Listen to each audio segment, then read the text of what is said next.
Hola, ¿qué tal? Bienvenidos. Esto es Semana. Nos conectamos una vez más con ustedes para hablarles, pues bueno, de política, por supuesto, pero con una representante a la Cámara que, a pesar de ser de la coalición de gobierno, pues ha tenido una actitud crítica, ha tenido un carácter para alertar cuando las cosas no se están haciendo correctamente. Y lo más reciente es un Twitter que puso por la presencia de la primera dama Verónica Alcocer en el Congreso de la República. Esto ha generado indignación de todos los sectores de la coalición de gobierno, de los independientes y, por supuesto, de la oposición. Estamos hablando de la representante de la Cámara de la Alianza Verde, Catherine Jubinao. Representante, bienvenida a Semana. ¿Cómo le va? Diego, gracias por el espacio. Un saludo para ti y para todo el equipo de Semana. Muchas gracias por la invitación. Pues un gusto que esté con nosotros, representante. Y bueno, mire, le quiero preguntar, usted hace parte de la coalición de gobierno, usted es de la Alianza Verde, un partido de gobierno, pero ¿qué no le gusta del gobierno del presidente Gustavo Petro?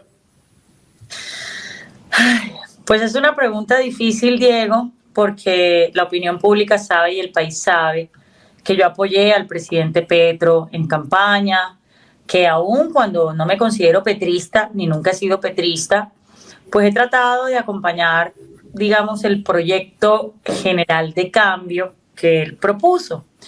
Y a mí me da mucha tristeza y de alguna manera también me duele decir que hoy me encuentro con un proyecto político muy distante de lo que prometió, al menos en términos de las formas. Porque en política las formas son tan importantes como el fondo, a veces son más importantes que el fondo. Y creo que el trámite de las reformas, tal como lo está viendo el país, tal como lo está viendo la opinión pública, nos deja un mensaje pesimista sobre el futuro de la política en Colombia y lo que queremos transformar, y es que ni siquiera un proyecto de cambio puede atreverse o se atreve a cambiar las formas y antes, más bien, termina siendo todo lo que criticó. Y quizás peor, y es lo que estamos viendo en el trámite de las reformas en el Congreso, y yo lo lamento mucho. Estamos dándole el mensaje al país de que llegamos a mantener las maneras tal como eran antes, esto es, una relación extorsiva entre el gobierno y el Congreso, en donde para aprobar los grandes proyectos del país, lo que prima no son los argumentos, sino las componendas y los intereses individuales. Entonces, eso es lo que me tiene bastante triste en este momento. Representante, mire, usted dice algo muy importante y es el tema de las formas. Y sobre el gobierno del presidente Gustavo Petro, logró consolidar unas fuerzas y por supuesto se notó en las urnas porque prometió un cambio. Prometió cambiar muchas cosas de las que el país tal vez estaba cansado y que se presentaban con otros gobiernos, ¿cierto? Por eso hay tanta expectativa con el presidente Petro. De hecho, a veces en la Casa de Nariño dicen que es que al presidente Petro se la tienen montada. Lo cierto, a ningún presidente le gustan las críticas, eso es cierto. Pero estamos viendo en el legislativo más de lo mismo. Así es. Yo no creo que uno pueda decir que al presidente Petro se la tienen montada. Si ese fuera el criterio, entonces a nadie se la tuvimos más montada que el presidente Duque o que el presidente Uribe. Y lo podemos decir los que hoy somos gobierno. Nosotros fuimos la primera línea de oposición al gobierno Duque y al gobierno Uribe. Le hicimos críticas con toda fiereza, hay que decirlo. El hecho de que algunas personas que somos hoy coalición de gobierno creamos que es importante mantener un mínimo margen de autocrítica y de crítica a lo que estamos haciendo, no se podría interpretar como que se la estamos montando a alguien. Es al revés, la mínima cuota de coherencia y de sensatez que además le debemos a la ciudadanía que votó por nosotros, no solamente a los congresistas que llegamos con un discurso de cambio, sino al gobierno mismo. Es un mínimo acto de respeto con la ciudadanía, tener un sentido crítico y mantener un margen de independencia y de libertad para decir, alzo la mano porque creo que lo estamos haciendo mal, alzo la mano porque creo que estamos incurriendo en lo mismo que criticamos siempre, alzo la mano porque creo que le estamos enviando al país un mensaje nefasto de que definitivamente en la política de Colombia no importa el interés general, sino los intereses particulares. Y de nuevo, yo creo que esto es lo correcto y ojalá el gobierno y el presidente Petro, los ministros, tuvieran la disposición de escuchar, porque yo le digo algo, Diego, el cambio que nosotros le prometimos al país no es solamente un cambio de las estructuras, un cambio del sistema de salud, un cambio de las normas laborales, un cambio del sistema pensional, es también un cambio en cómo los políticos hacemos la política. Y si ese cambio no pasa por transformar, por ejemplo, la extorsión permanente e histórica entre el gobierno de turno y el Congreso de turno, en donde los congresistas simplemente le dicen al presidente, ¿usted qué me va a dar para yo apoyarlo? Y el presidente llega simplemente diciendo, yo voy a someter al Congreso de esta y esta manera, con esta y esta burocracia, pues yo creo que no estamos haciendo nada distinto y antes estamos desperdiciando realmente la oportunidad que teníamos de buscar resultados distintos a través de caminos y alternativas distintas y pues esto es realmente lamentable. Representante, hay quienes critican a congresistas como usted, que tienen un carácter, que digamos advierten que no son un cheque en blanco, que por supuesto tienen una representación en la ciudadanía, que los apoyaron a ustedes en las urnas. Y cuando ustedes levantan la voz, y yo creo que usted lo ha visto en redes sociales, usan todo tipo de calificativos. Incluso dice que están en contra del presidente Petro. ¿Cómo hacerle entender a la gente que estar en esta coalición no es igual a hacer parte a un comité de aplausos? Porque es que realmente a veces pareciera que lo que quisieran algunos integrantes del pacto histórico es sencillamente ser complacientes con el presidente Gustavo Petro y también necesita personas que le digan, presidente, se está equivocando. Pues Diego, mira, yo me considero y soy una alumna del profesor Antanas Mockus. Yo inicié en política con el profesor Mockus y el profesor Mockus, a mi juicio, tiene el diagnóstico más certero sobre los problemas de la política en Colombia y es que es un problema cultural, no es un problema de la izquierda, de la derecha, de los verdes, de los azules, de arriba o de abajo, sino que es un problema de patrones culturales, de creencias sobre lo que es bueno en política, de valores compartidos. Y dentro de esa cultura política que nos permea está la creencia de la cultura del sapo. Entonces, en Colombia tenemos una cosa que es la cultura del sapo, en donde hemos normalizado que quien hace crítica no es una persona que puede aportar, sino que es un sapo al que hay que callar.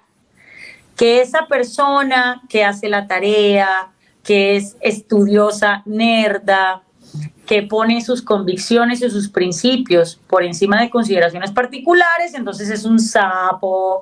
Y esto lo vemos desde el colegio. Es una cosa tan cultural que los niños crecen con esa idea de la cultura del sapo y que el sapo es algo negativo y que hay que callar. Eso es lo que estamos viendo hoy en la coalición de gobierno, en proporciones distintas y en un contexto quizás mucho más complejo, como es el del gobierno nacional y el Congreso de la República, pues se nos está satanizando a los sapos, a los congresistas que dentro de la coalición de gobierno creemos que es importante mantener un monitoreo sobre lo que estamos haciendo, a los congresistas que creemos que es importante, como lo decía hace unos minutos, mantener un mínimo margen de autocrítica, porque la autocrítica no es algo malo, la crítica no es algo malo, es una oportunidad para ver qué podemos mejorar y hacerlo mejor y nosotros pulir internamente nuestros propios procesos. Entonces, yo sé perfectamente que en Colombia, cuando uno alza la mano para hacer una crítica o una autocrítica, inmediatamente lo van a señalar como el sapo. Aquí la cultura del sapo ha producido inclusive violencia de la peor. Hemos visto cómo han matado gente y matan gente en este país precisamente porque para ciertos grupos es el sapo al que hay que callar. Entonces, pues es lamentable que nosotros sigamos moviéndonos en esa cultura, pero pues también quiero decir, hay congresistas como yo no soy la única, yo creo que hay varios congresistas en este nuevo Congreso que estamos dispuestos a romper ese tipo de patrones culturales y que no nos interesa quedarnos estereotipados en si somos sapos o no. Nosotros estamos haciendo un trabajo que creemos es por el interés general, lo estamos haciendo con toda la convicción, lo estamos haciendo sin ninguna prebenda burocrática y sin ningún tipo de presión, ni política, ni económica, ni de ningún tipo, y simplemente queremos hacer lo mejor para el país. En ese grupo es donde yo me considero que estoy. Y ya vamos a hablar de esa renovación política, que de hecho la hay, sobre todo en la Cámara de Representantes. Pero quiero preguntarle por ese hecho que se presentó recientemente en la Comisión Séptima de la Cámara, en donde al caer la tarde ingresa rápidamente la primera dama Verónica Alcocer, hace parte de una reunión en donde está el ministro Prada, la ministra Corcho, los ponentes, y da pie para un montón de interpretaciones. Se habló de una operación mermelada, de un irrespeto al Congreso de la República. Se iba a producir un desayuno en la Casa de Nariño que finalmente se canceló, y usted puso un trino que es muy cierto. ¿Qué hubiera pasado si hubiera sido la esposa de otro presidente? Llámese Iván Duque, llámese Juan Manuel Santos, llámese Álvaro Uribe, el que sea. ¿Qué opina sobre este episodio? Diego, yo se lo voy a resumir así. La injerencia de Verónica Alcocer en el Congreso es una vulneración a la separación de poderes. Lo explico. En Colombia tenemos un diseño de un régimen presidencialista en donde la Constitución diseñó 3 poderes públicos separados. Esto es, el poder legislativo, que es el Congreso, el poder ejecutivo, que es el gobierno, y el poder judicial, que son los jueces y las cortes. En las democracias maduras, en las democracias mínimamente decentes, es inconcebible que una rama pretenda incidir en la otra, o que los funcionarios de una rama, por ejemplo, se presenten en las instalaciones de otra rama a pretender injerencias inadecuadas o a buscar presiones inapropiadas. Lo que vimos ayer de la primera dama, la señora Verónica Alcocer, ingresando a las instalaciones del Congreso de noche, cuando no estaba citada ninguna comisión ni ninguna plenaria, simplemente a reunirse con congresistas de la Comisión Séptima, sabiendo que ella no es funcionaria pública, no ostenta funciones públicas y ningún colombiano ha depositado en ninguna urna un solo voto por ella, es escandaloso. Yo me pregunto, ¿cómo es que en Colombia normalizamos capítulos tan escandalosos como que la esposa de un presidente se meta en una comisión a altas horas de la noche, dizque a incidir en la estrategia política o en la mermelada o en lo que quieran de la aprobación de una reforma? Realmente eso en otro país es inconcebible.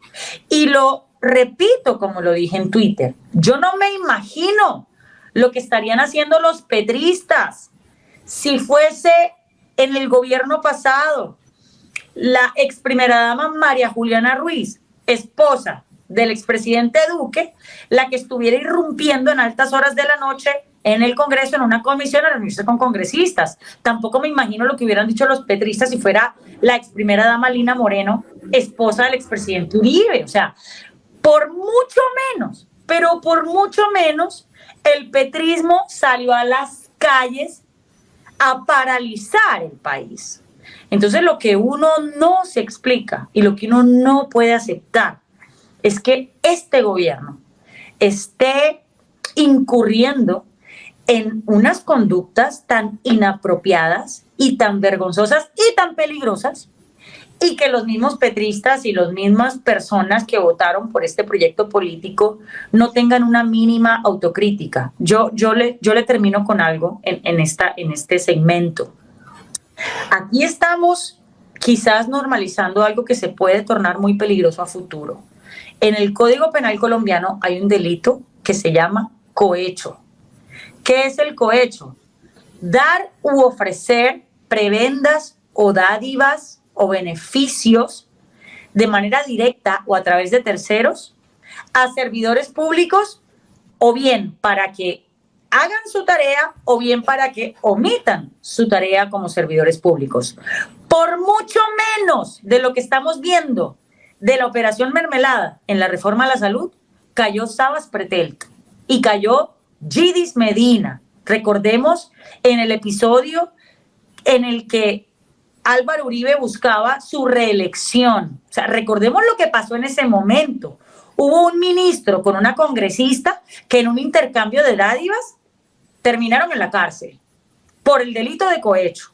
Entonces yo me pregunto, este montón de reuniones de la ministra Corcho, supuestamente de forma directa con congresistas, pasándose incluso a los directores de los partidos. Uno podrá pensar de los directores de los partidos lo que sea, pero lo que institucionalmente es inaceptable es que el gobierno pretenda ingerir en los partidos pasándose a las directivas de los partidos. Eso no tiene presentación en ningún país. Pero ¿qué es lo que están haciendo en esas reuniones? O sea, ¿aquí acaso estamos ante una operación de intercambio de dádivas o de prebendas para que los congresistas voten de una manera o de otra para una reforma? Ojo, eso no es mermelada, eso es un delito y se llama cohecho y le puede traer muchas repercusiones más adelante al gobierno nacional.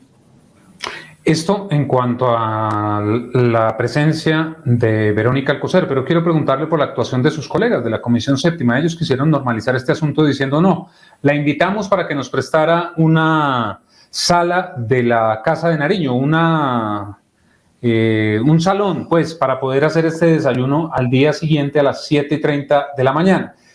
Y a veces también esos cuentos es creer ingenuo a las personas. Entonces uno pensaría que la primera dama pues atiende muy rápido las llamadas de los congresistas, ingresa a las instalaciones del Congreso solamente para que le digan que si les presta un salón de la Casa de Nariño, que por demás ella tampoco, pues, pensaría uno, no tendría la facultad de definir qué espacios se usan en la Casa de Nariño o no.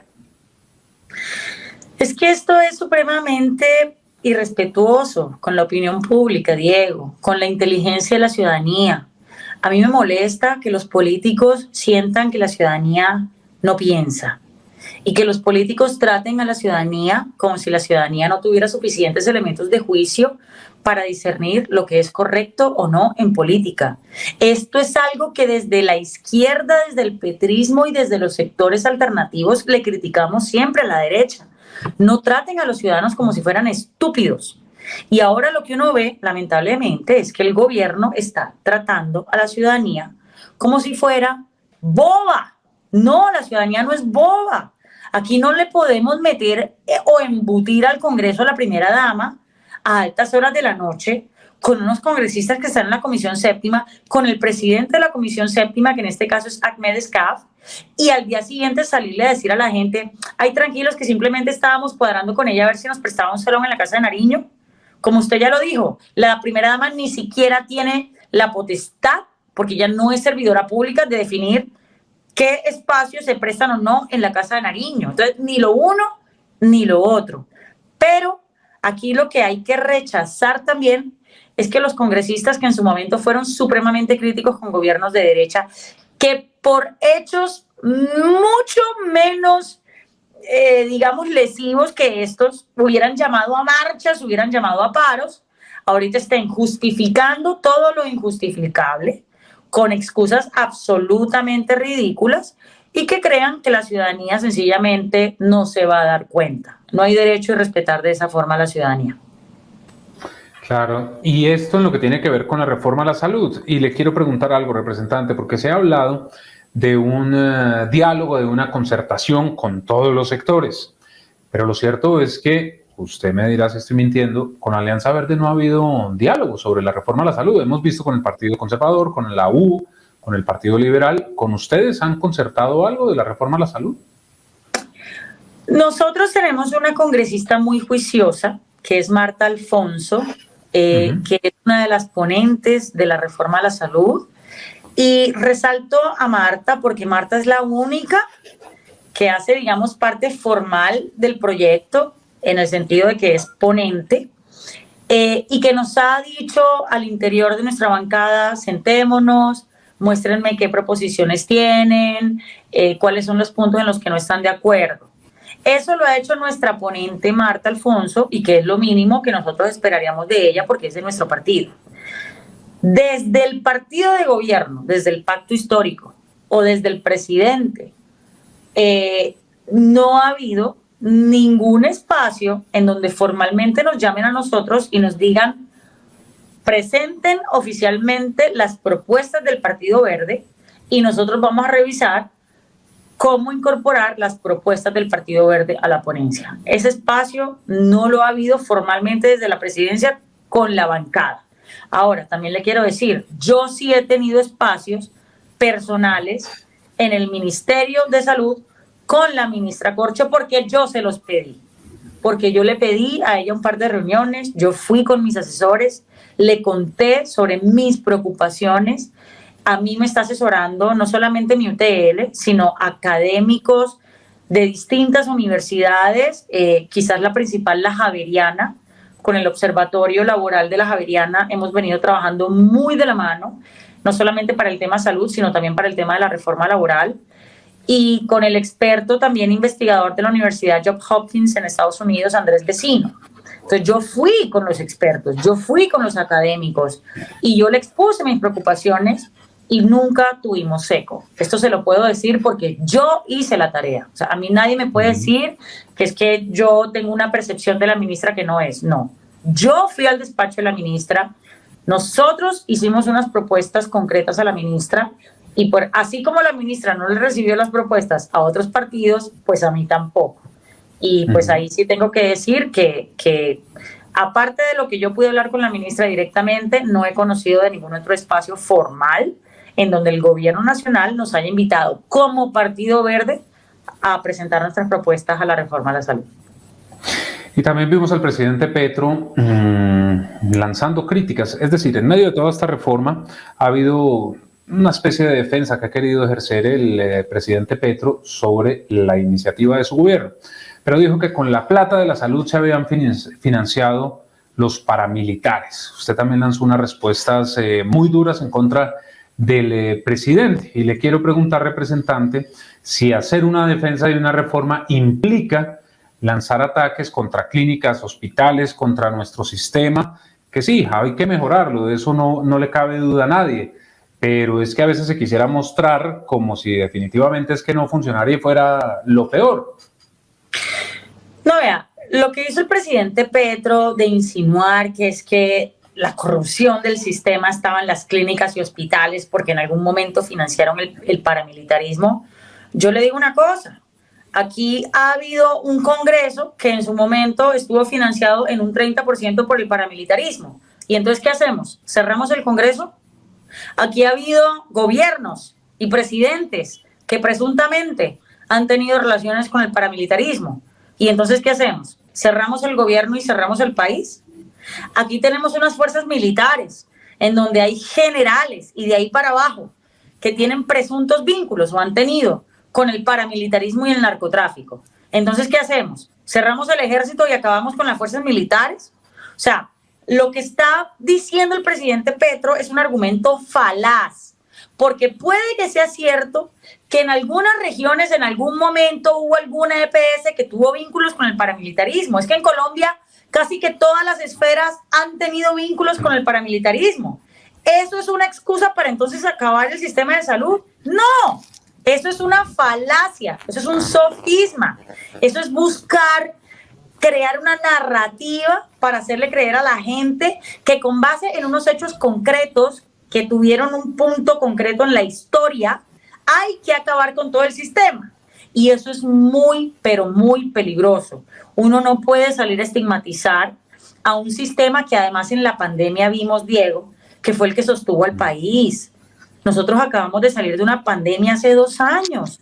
¿Quiénes fueron los que sostuvieron al país y al sistema de salud? Las clínicas y los hospitales y el personal médico. Fueron, aquí en Colombia, el sistema de salud, lo puedo decir, resistió de alguna manera el golpe de la pandemia. En otros países la pandemia fue mucho peor, la gente se estaba muriendo ahogada en las calles. Esas imágenes en Colombia no las vimos.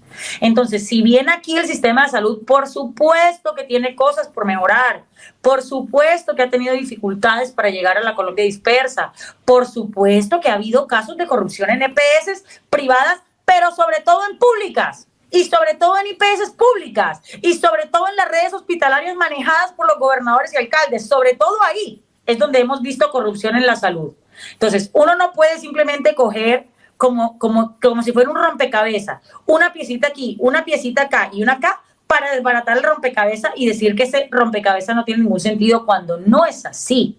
Aquí el presidente Petro tiene que tener el mayor sentido de responsabilidad, porque si bien todos podemos estar de acuerdo en que el sistema de salud requiere mejoras, lo que no podemos hacer es tumbar y patear y desbaratar las cosas que dentro del sistema ya funcionan bien. Y esto no es un invento, yo no tengo ninguna relación con EPS, Diego, le quiero decir, a mí los petristas ahora me están atacando que es que me financiaron las EPS. No, yo no tengo nada que ver con las EPS, nunca me he sentado con las EPS, yo no he recibido un peso de las EPS, yo no tengo absolutamente nada que ver con las EPS, pero yo sí tengo un interés, que es el interés general y el interés de los colombianos. Entonces, el sistema de salud hay que reconocer lo que funciona bien, no desbaraten, no dañen lo que funciona bien y concentrémonos, eso sí, en solventar las dificultades que aún persisten en el sistema y que por supuesto tienen que ver con corrupción, tanto del sector público como del privado, y que por supuesto tienen que ver con el acceso, digamos, real en esas áreas del país que geográficamente, son tan complicadas de acceder. Ahí es donde se debería estar concentrando la reforma a la salud y no en desbaratar en lo que funciona en el resto del país. Representante, ¿el presidente Petro está siendo irresponsable por esto que nos acaba de decir? Claro. ¿Cómo el presidente Petro puede salir a atacar un sistema que tiene buenos indicadores a nivel mundial, que tiene buenos indicadores en términos de cobertura? El sistema de Colombia ya tiene una cobertura del 99%. ¿Cómo vamos a atacar un sistema que tiene uno de los índices de gasto de bolsillo más bajos del mundo? En Colombia el índice de gastos de bolsillo es del 15%. ¿Sabe cuál es la primera causa de bancarrota de los ciudadanos en Estados Unidos? Los tratamientos del sistema de salud. En Colombia, en cambio, hemos podido superar eso. Nosotros superamos lo que fue el seguro social. Es que, por Dios, alguien que se acuerde lo que era el sistema de salud hace 30 años, cuando existía el seguro social, toda la corrupción que había en un sistema. Pues lo dijo la propia ministra Cecilia López, que ella fue la última directora del Seguro Social. Que en su momento fue directora del Seguro Social, ella misma lo dice. Entonces, ¿por qué yo invito al presidente Petro a no ser irresponsable? Porque uno no puede desconocer los logros del sistema de salud de Colombia a nivel internacional. Es que esto es con indicadores objetivos. Esto no es aquí que la opinión, no. Aquí hay unos indicadores de cobertura, de gastos de bolsillo, de morbilidad y de mortalidad. Aquí hay unos indicadores. Ahora, sí hay que mejorar cosas. Por ejemplo, está clarísimo que el tema de las condiciones del talento humano en salud, pues claro que hay que mejorarlos. Y yo creo que ahí sí el sistema tiene una falencia muy, pero muy grande. El tema de la integración vertical en ciertas áreas, no en todas las regiones. Puede que en las regiones apartadas el modelo que funcione sea justamente el de integración vertical. Entonces yo termino esta pregunta con algo, Diego. El objetivo de un sistema de salud es el paciente ciudadano. Es cómo hacemos que los servicios del sistema de salud se ofrezcan de manera equitativa al 100% de la población para que sea un sistema universal, pero además en condiciones de eficiencia, de calidad y de oportunidad. O sea, se trata sobre el servicio al ciudadano, no sobre quién maneja la chequera. Entonces yo lamento que todo el enfoque de la reforma a la salud de este gobierno es la pelea sobre quién maneja la chequera. Sobre si la chequera la tienen que manejar los políticos en un sistema público otra vez, que ya fracasó, o si le podemos seguir permitiendo que parte de esos dineros los manejen unos privados que son las EPS. Entonces, en esa discusión estamos perdiendo de vista cuáles son las medidas concretas para que el sistema de salud llegue a la Colombia dispersa y llegue en condiciones de oportunidad, de calidad, de eficiencia a toda la ciudadanía. En algunos modelos puede que opere mejor un privado, en algunos modelos puede que opere mejor un público, pero la realidad siempre es mucho más compleja que las ideologías. Y a mí me da mucha pena con el presidente Petro, pero también con la derecha. Aquí las ideologías no nos sirven para analizar el sistema de salud. Si nos paramos en la derecha, entonces tiene que ser privado y dejar a las EPS a operar como ellas operen porque los privados son más eficientes. la realidad nos ha demostrado que las EPS necesitan mayor control, mayor vigilancia y mayor regulación. Pero si nos paramos en la izquierda, entonces no. Tiene que ser estatizado el sistema porque lo público es lo mejor y los dineros tienen que ser manejados en un sistema público. Pues tampoco, porque la evidencia nos ha mostrado que la parte del sistema de salud que es manejada actualmente por los políticos es la que peor funciona. Y las EPS públicas son las que peor indicadores de desempeño tienen y son las que más se liquidan. Entonces, por favor, sofistiquemos el debate. Nosotros no podemos dar el debate de la reforma a la salud con ideologías trasnochadas de izquierda o de derecha que hoy, frente a la evidencia, no nos sirven para construir la mejor propuesta pensando en el bien de la ciudadanía. Llevamos 8 meses del gobierno del presidente Gustavo Petro y sus críticas, representante, han sido desde la reforma tributaria. ¿Qué está pasando en el gobierno? ¿Es el presidente Petro el que se equivoca y tal vez no acepta sugerencias o críticas? ¿Es el gobierno que no se ha podido articular? ¿O que sencillamente la izquierda se dio cuenta de que realmente el ejercicio de gobernar es complejo? Es decir, no era llegar y hacer los cambios de un momento a otro. Roy Barreras prometió que iba a hacer 12 reformas en 4 meses, evidentemente no lo ha podido hacer. ¿Todo esto ha sido una unión de cosas o es el mandatario? No, yo creo que es una mezcla de todo lo que tú dices. Aquí hay una mezcla de inexperiencia con soberbia, y lo tengo que decir también muy a mi pesar. Para empezar, pues la izquierda nunca ha gobernado. La izquierda no sabe gobernar y este era un gobierno de transición para el proyecto alternativo, que no solamente incluye la izquierda, sino también el centro. Entonces, esto tenía que ser un gobierno, digamos, de transición, en donde nos aproximáramos por primera vez a un ejercicio de gobierno, aprendiendo a gobernar, porque claramente, y creo que ya todos los ciudadanos lo pueden ver, no es lo mismo hacer oposición que gobernar. Entonces, para empezar, tenemos una inexperiencia natural, porque ningún proyecto alternativo había gobernado nunca en Colombia. Y esto se ha combinado con una cuota de soberbia, y es creer que justamente como somos el primer proyecto alternativo que logró ganar, que logró derrotar al establecimiento, entonces llegaron con la soberbia de creer que pues iban básicamente a poder cambiar todo en 6 meses, que iban a poder someter al Congreso simplemente entregando unas cuotas por allá y unos ministerios por acá, y que no iba a ser necesario la persuasión y el diálogo. Y yo creo que el choque más duro del gobierno en el ejercicio de gobierno en esos primeros 10 meses es entender que con el gobierno, si bien hay congresistas que lo único que les va a interesar es qué puestos les van a dar y qué ministerio les van a dar y qué cuotas burocráticas les van a dar o qué contrato les van a dar o qué cupos indicativos les van a dar, hay otra parte del Congreso que no va a jugar así. Hay otra parte del Congreso que es gente nueva, que es gente joven, que es gente que llegó por fuera de ese tipo de estructuras y de maquinarias, que es gente que llegó con un margen de libertad mayor al de los congresistas tradicionales, y que esos congresistas realmente están interesados en hacer lo mejor para el país, y que esos congresistas estamos intentando tener un sentido de responsabilidad y de momento histórico, en donde sabemos que estamos en un momento en el que la ciudadanía está pidiendo cambios, pero que esos cambios se tienen que hacer con el mayor nivel de responsabilidad, de sensatez y de rigurosidad. Y si nosotros no hacemos los cambios en este momento con total responsabilidad, podríamos estar quizás promoviendo intervenciones institucionales desde el Congreso y el gobierno que quizás empeoren las condiciones en las que estamos hoy. Entonces, ¿cuál es mi mensaje y cuál es el mensaje que yo le he intentado enviar al presidente Petro? Presidente, yo creo que usted se dejó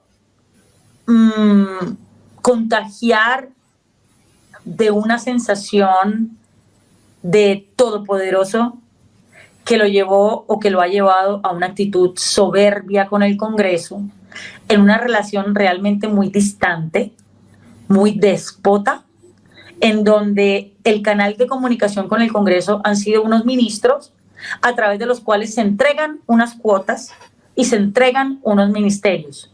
Pero ha faltado un verdadero liderazgo empático con el Congreso desde el presidente de la República. El presidente de la República tiene que tener empatía con las bancadas del Congreso. ¿Y a qué me refiero con empatía? A escucharlos realmente en sus propuestas, a escucharlos realmente en esos ajustes que los congresistas legítimamente creen que pueden tener las reformas, a escuchar a los congresistas en esas ideas de país que todos los partidos tienen, así no estemos de acuerdo con la ideología de este partido o con la ideología de este partido. Todos los partidos tienen una visión sobre Colombia y todos los partidos, así no lo queramos, tienen algo que aportar en esos acuerdos fundamentales que debería ser el derrotero para construir esos cambios estructurales. Uno no puede imponer los cambios a las patadas. Uno no puede pretender en un país como Colombia, en el que por 200 años nos han gobernado las mismas élites de derecha de siempre, venir en un primer gobierno de izquierda a patear el tablero, a fracturar todo, a tumbar todo y a creer que así vamos a lograr una Colombia mejor. Me da mucha pena, pero lo que va a pasar por ese camino es todo lo contrario. Es una Colombia todavía peor. Aquí la única vía, el único camino, y yo he sido intensa con esto, cansona si quieren, es que la única forma de construir un cambio en Colombia real, un cambio con vocación de permanencia, un cambio que realmente se dé para bien de las instituciones y de la ciudadanía, es un cambio consensuado. Es un cambio que tenga en cuenta todas las fuerzas políticas. Es un cambio que se base en la persuasión de los argumentos. En el argumento va y el argumento viene, como lo decían Tanas Mockus en su momento. En los acuerdos fundamentales que tantos líderes del pasado en Colombia han dicho que es lo que le hace falta a este país. ¿Cuáles son los acuerdos fundamentales que nos unen como nación? ¿Cuáles son los acuerdos fundamentales que entre todos los partidos podemos tener? ¿Cuáles son? ¿Dónde están? No existen. Aquí todo el mundo tira para su lado y ahora lo que tenemos es un gobierno que quiere tirar para su lado y solamente para su lado y de la manera más sectaria. Entonces tampoco va a funcionar. Entonces si aquí no dejamos la soberbia y no entendemos que tenemos que dialogar, yo me temo que el cambio no se va a lograr, así incluso se lograra pasar la reforma a la salud. Porque van a ser reformas que se pasan pegadas con babas, que se pasan en su momento simplemente con la mermelada del momento y luego viene otro gobierno y hace otra reforma y lo vuelve y lo tumba. Entonces, si aquí no hay acuerdos por convicción de las fuerzas políticas, el cambio nunca va a ser real. ¿Representante, se arrepiente de haber votado por Gustavo Petro? No, jamás. Y le voy a decir por qué. Porque yo ciertamente creo que Rodolfo Hernández era muchísimo más peligroso para las instituciones. O sea, Rodolfo Hernández es un señor que no tiene ninguna formación política. Y Rodolfo Hernández es un señor además misógino, machista, acosador, como lo hemos visto en su conducta hacia Marilén Castillo, que fue su fórmula vicepresidencial, mujer, que está conmigo en la Comisión Primera de la Cámara de Representantes, una mujer honorable, gallarda, y yo he tenido que ver de primera mano la violencia política que ha ejercido Rodolfo Hernández en contra de ella, simplemente porque ella no le ha querido caminar en los términos que él quiere. Entonces yo de ninguna manera creo que Rodolfo Hernández fuera una persona ni capacitada, ni con el mínimo de formación política, ni ética, porque además es un señor con todos los problemas en la justicia. Entonces claramente para mí Rodolfo Hernández no era una opción. Gustavo Petro, pues como yo lo dije al comienzo de la entrevista, yo nunca he sido petrista, yo siempre he tenido algunas diferencias con el hoy presidente Petro, que en su momento era senador, que en su momento era alcalde de Bogotá, y siempre tuve algunas diferencias con él. Sin embargo, ¿qué creo yo del presidente Petro? Yo creo que su compromiso con la justicia social es auténtico. O sea, yo creo que él de verdad se preocupa porque la gente más vulnerable, porque la gente menos favorecida en este país tenga condiciones más equitativas para vivir. Yo lo creo realmente de él. ¿En qué me parece que se está equivocando el presidente? en el camino, ¿sabes? Porque es que en el camino es donde están los detalles y están los diablos. Entonces, uno puede tener la intención más loable, el objetivo más benévolo, perdón, pero si uno se rodea de los mismos politiqueros de siempre para lograr ese objetivo, pues probablemente no va a salir. O si uno acude a los mismos atajos de la mermelada y de someter a todo el mundo a punta de puestos, creyendo que aquí nadie tiene argumentos ni ideas y que simplemente somos una cantidad de politiqueros a los cuales hay que arrodillar, pues el cambio no va a salir.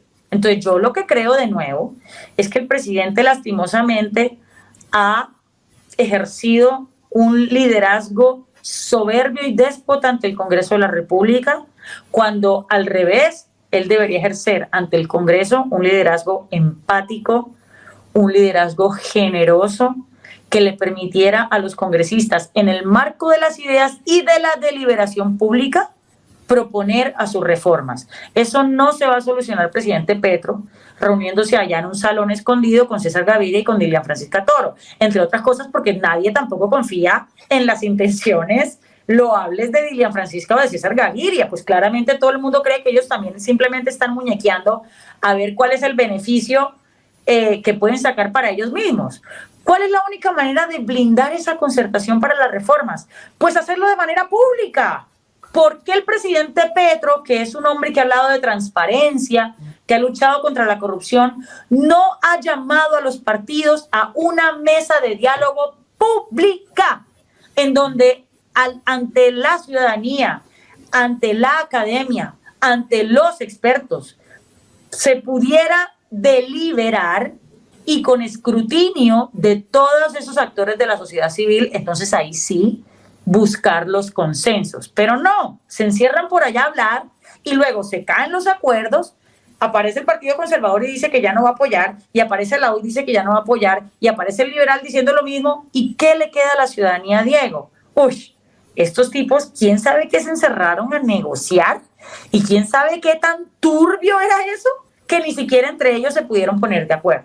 Entonces, el secretismo y la opacidad nunca va a ser el camino para un proyecto de cambio. Un proyecto de cambio, lo primero que debería implementar es una política de transparencia y una política de deliberación pública que en el marco de las ideas y de la deliberación pudiera ahí sí buscar cuáles son esos puntos y esos acuerdos fundamentales que nos permiten entre todos construir un cambio gradual y sostenible para el país.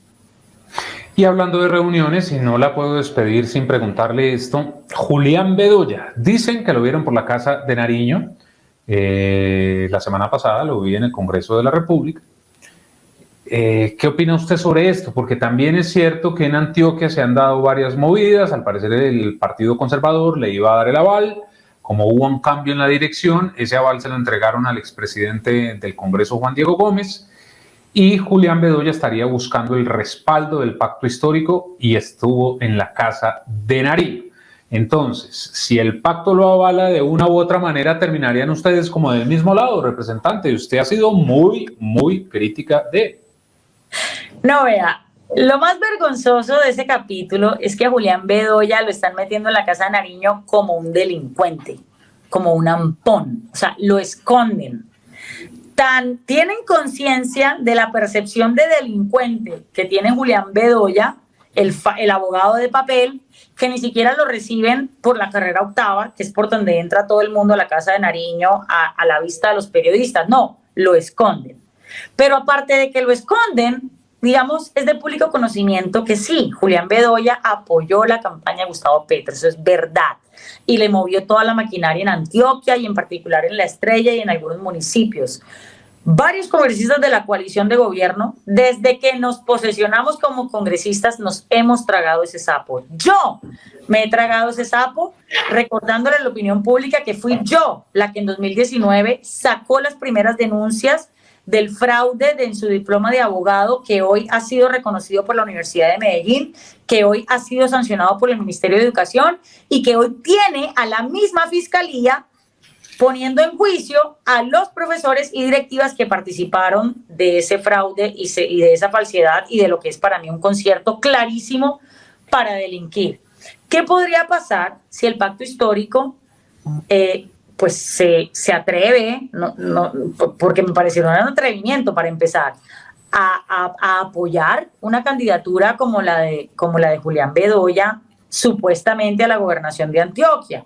Pues yo creo que eso provocaría más fisuras al interior de la coalición de gobierno de las que ya hay. O sea, ya hay fisuras y dentro del Verde hay conmigo ya varios congresistas que estamos pidiendo incluso la independencia del partido, porque entre más pasan las semanas y los meses, nosotros más incómodos nos sentimos con el actuar del gobierno nacional. Y si bien estamos comprometidos con un cambio para el país, queremos hacerlo con independencia. Entonces, si el pacto histórico se atreve a algo tan, no sé, tan ofensivo como avalar una candidatura de Julián Bedoya, pues yo por lo menos, si hablo por mí, al parecer hay más congresistas del Partido Verde que también lo quisieran hacer, pero pues yo no voy a hablar por ellos, hablo por mí. Yo sí pediría que se me expulsara de la coalición de gobierno de manera inmediata. ¿Y eso qué implicaciones tiene? Pues que yo pues ya no estaría apoyando los proyectos del gobierno nacional con mi voto, que aún a pesar de todas las críticas que yo le he hecho al gobierno, yo trato de acompañar los proyectos del gobierno con mi voto porque sé que soy coalición de gobierno. Pero si aquí van a apoyar la candidatura de Julián Bedoya, yo lo lamento mucho, pero conmigo no podrán contar, ni programáticamente, ni en los proyectos en el Congreso. Y finalmente, representante, la renovación política de la que hablamos al principio, sin duda en este momento, sobre todo en la Cámara, hay una renovación muy grande. Y hemos visto personas muy juiciosas, es el caso suyo y de otros tantos congresistas que vemos en el Senado y en la Cámara, que se han preparado, vienen haciendo un trabajo legislativo juicioso, pero vemos otros casos, no vamos a mencionar a nadie, en donde están como en otros asuntos y se nota su falta de experiencia. Sin duda, representante, cuando uno asume algún papel en su vida tiene que prepararse. Pero vemos algunos que todavía, y que llegaron por lista cerrada, como se dice, van ahí en coche, pero realmente no hacen el esfuerzo por representar a las personas, a sus regiones. ¿Qué les recomienda a usted, representante? Porque es que los congresistas ganan buena platica, ¿no? Pues les recomiendo que estudien, vagos. No veo qué más les puedo recomendar, pues que estudien y que trabajen. Es decir, yo... Pero usted sí sabe que hay vaguitos allá, ¿no? Sí, claro que los hay. Y no crea que yo no estoy encima. Yo, por supuesto que estoy encima. Yo entiendo que mi rol como congresista, pues yo tengo otras responsabilidades ahora mayores, de legislar, de hacer control político, pero yo sigo evaluando los indicadores de desempeño del Congreso. Inclusive, le voy a adelantar algo que no le puedo decir con tanto detalle, pero en próximas semanas vamos a publicar nuestra primera evaluación de asistencias e inasistencias del nuevo Congreso en la Cámara de Representantes. Todavía no vamos a tener los datos de Senado, pero de la Cámara sí. No le voy a decir todavía los resultados, pero le quiero decir que yo sigo, digamos, con esa misión, que ahora es una misión un poquito, digamos, paralela a mi trabajo central, pero que entiendo que lo tengo que seguir haciendo porque también es importante para la ciudadanía que lo haga y que les muestre si el Congreso nuevo está trabajando más o está trabajando menos, si estamos mejorando indicadores de desempeño o no.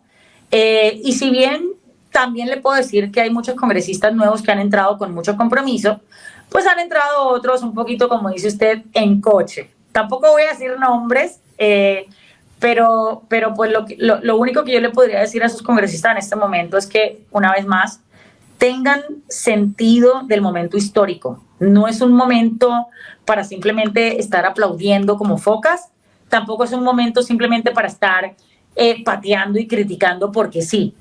Es un momento para ser sensatos, es un momento en donde el país nos exige mucha responsabilidad y esa responsabilidad pasa por estudiar los proyectos, esa responsabilidad pasa por buscar los escenarios también con el gobierno para hacer las propuestas, esa responsabilidad pasa por hacer la pedagogía con la ciudadanía y con nuestros electores de qué es lo que estamos tramitando en este momento, de qué se trata la reforma a la salud, de qué se trata el plan de desarrollo, de qué se trata la paz total. Y es un momento sobre todo para ser valientes. Los congresistas de este Congreso tenemos que tener la estatura política, porque ¿sabe una cosa, Diego? Yo creo que en este momento histórico de país, en donde la ciudadanía eligió un cambio, en donde efectivamente se están esperando cambios, hay un tema, ¿cómo le digo? Es un tema de virtud política. Es difícil para mí explicarlo. Es un tema en donde el tipo de liderazgo en Colombia se está poniendo a prueba.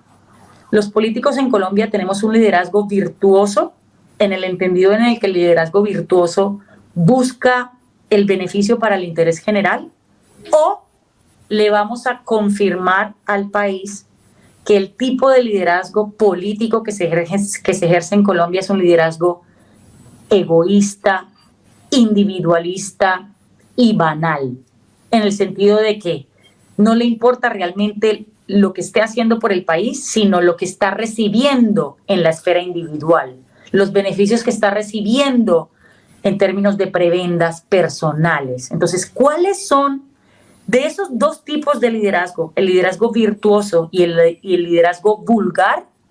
¿Cuál es el liderazgo que le vamos a mostrar en este momento al país? A eso es que yo creo que se reduce realmente la coyuntura política. Y esto no es una cuestión menor, porque aquí nos estamos jugando los mensajes de país que desde la política le vamos a dar al ciudadano, el ejemplo que le estamos dando al ciudadano, le vamos a dar el ejemplo a los ciudadanos de que en Colombia no valen los argumentos, de que aquí todo el mundo se tranza con plata, con favores, con prebendas, o le vamos a dar el mensaje al país de que quizás estamos transitando hacia una nueva forma de liderar en política en donde sí estamos pensando en qué es lo mejor para que los ciudadanos vivan mejor.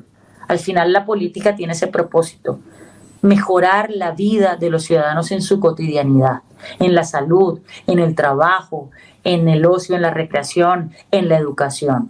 Entonces, ojo, señores congresistas, y ojo, señores gobierno, es un momento profundo en términos de coyuntura política y no podemos mandar cualquier mensaje, y mi invitación es a que seamos responsables y mandemos el mensaje correcto, esto es, unas élites políticas en el Congreso y en el gobierno que realmente están trabajando por el bienestar del pueblo, sin sectarismos, sin ideologías trasnochadas, con base en la evidencia, acompañados de los expertos de la academia, y que entre todos vamos a ser capaces de diseñar esas mejoras que tanto están clamando los ciudadanos. Pues, representante Catherine Jubinao, gracias por haber estado con nosotros aquí en Semana. Mire usted, empezamos de día, terminamos de noche la entrevista, faltó el cafecito, ¿ah? Muchas gracias, Diego, por el espacio, y un saludo siempre a todos ustedes en la revista Semana. Un abrazo muy grande para usted, representante, y gracias también a ustedes por acompañarnos. Ya saben, nos pueden seguir en todas nuestras redes sociales e ingresen a www.semana.com para que encuentren allí todas las noticias de Colombia y el mundo. Que estén muy bien.